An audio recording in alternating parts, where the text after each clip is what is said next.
Hey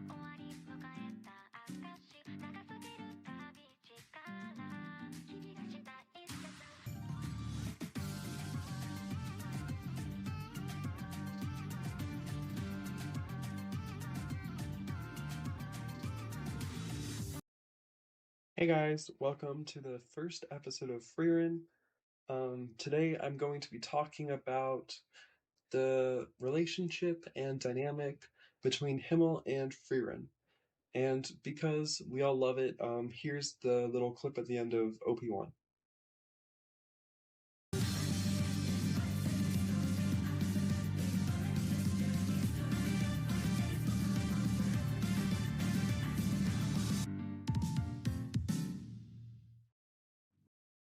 Okay, so just for reference, this video will include both spoilers from the manga and anime content. If you're an anime only person, there will be the first half will be anime only, and the second half will include stuff from the manga, which really recontextualizes a lot. With that being said, let's get started. Frieren is a very interesting anime in that there are three prevalent timelines in the anime.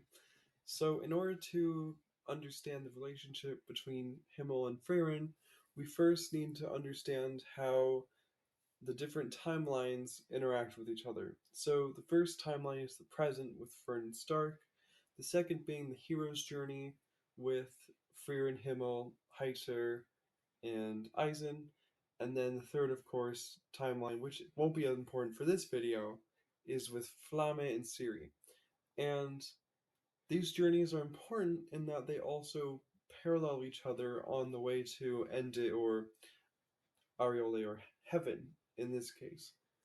And we need to understand how locations and where in the journey the heroes are in order to understand and contextualize the relationship between Himmel and Frieren and how it evolves within these timelines.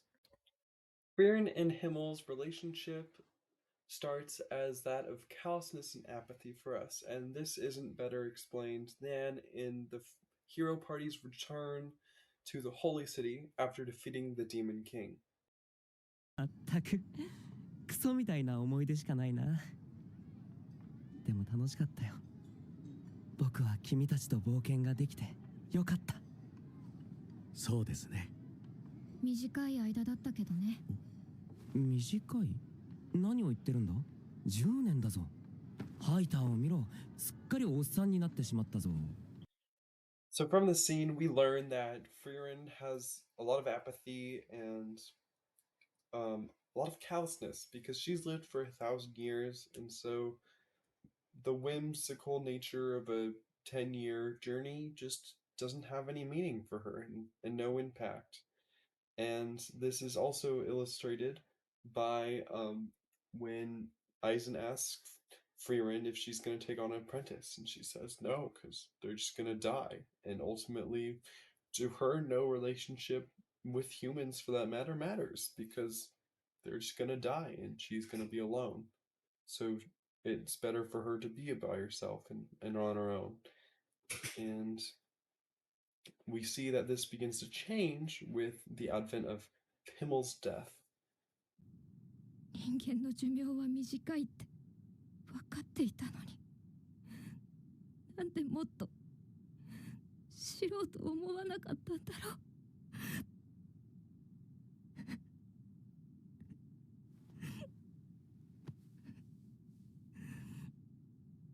頭なでんなよ。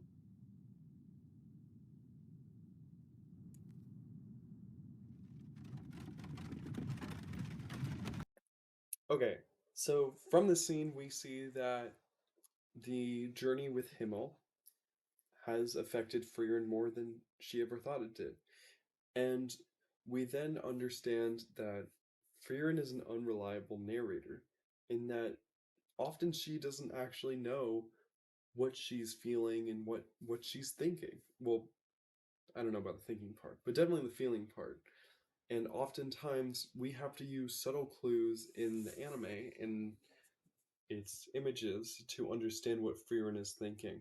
So if you notice, she's holding the ring and rubbing it a bit, and she's wondering, what does it mean? What does Himmel mean to her? And I mean, it's in the freaking intro for God's sake, you know? So that's the question that this anime poses: is what do relationships mean? And for Frieren, it's what does Frieren, what does Himmel mean, and how what is their relationship? And that's what we go into this anime wondering: who is Himmel? What does he mean to Frieren? Why does she care? And why is she changing? So the first evidence that we get that Frieren is trying to change is during when she and Fern first embark on their journey together, and they're looking for flowers from Himmel's hometown. So here's a little clip of that. 僕の故郷の花でね、とても美しいんだ。フリーレン、いつか君に見せてあげたい。そう、機会があればね。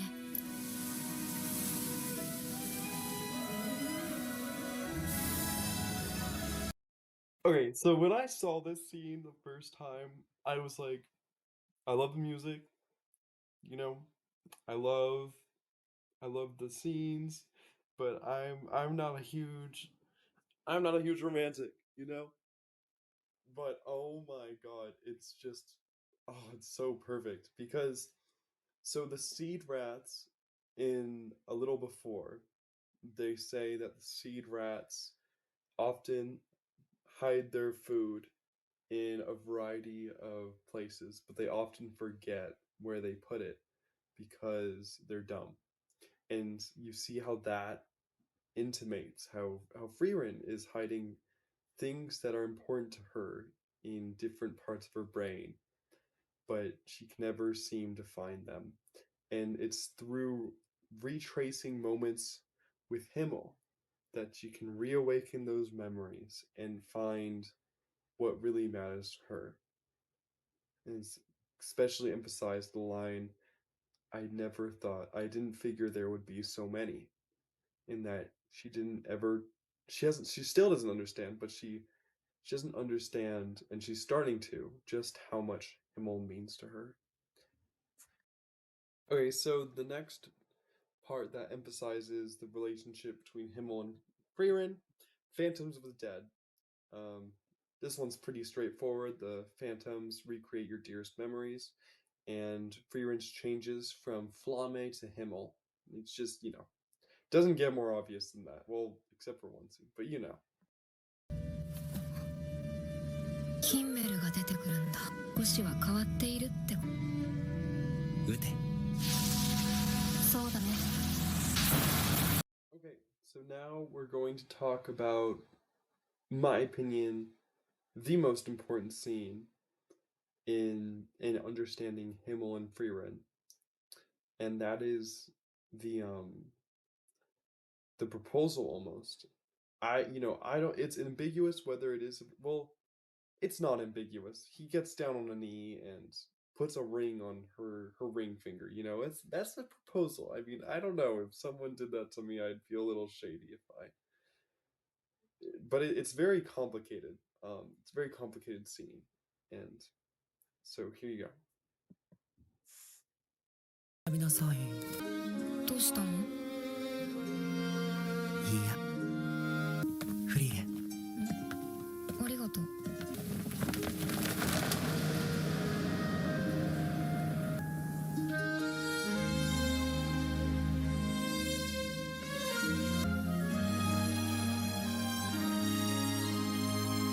And then just to contextualize a little more, I'll add in the scene where Freeman's looking for the ring. 諦めるよ。なくし物には慣れている。ヒンメルからもらったものはあれだけじゃないしね。これと同じ鏡レンゲの衣装の指輪だったんですよね。花言葉はクオンの愛情だそうです。そう、知らなかった。どうでもいい。ヒンメルもそんな花言葉知らなかったと思うよ。それでもきっと大事なものです。みんなで一緒に探しましょう。So this is important because we see that Himmel obviously did understand the language of flowers. He understood exactly Frieren, which ring Frieren picked. He knew why Frieren picked that ring. Spoilers. Um, and he knew that there was love between them, and so he went out on a limb and kind of proposed in a way. But and we see that Frieren understands. I don't know if she understands the full extent yet, but she finds the ring. She understands more or less that what it might mean. So the last bit of the relationship that's anime only is um, the idea of memory. And so during the hero's journey, Frieren, and we see this now still, is that Frieren often is getting knockoff grimoires of Flamme. And ultimately that's because that's all that's left of Flamme in the modern day is just duplicates and fakes. And so Frieren, even though she won't say so because she's an unreliable narrator, she collects these to keep Flamme close. And so Himmel sees that and he doesn't, he wants Frieren to have someone when he's gone. And so he gets all of these statues made because he loves her and cares about her. ないと。そろそろ宿に戻ろっか。でも一番の理由は君が未来で一人ぼっちにならないようにするためかな。何それ。おとぎ話じゃない。僕たちは確かに実在したんだ。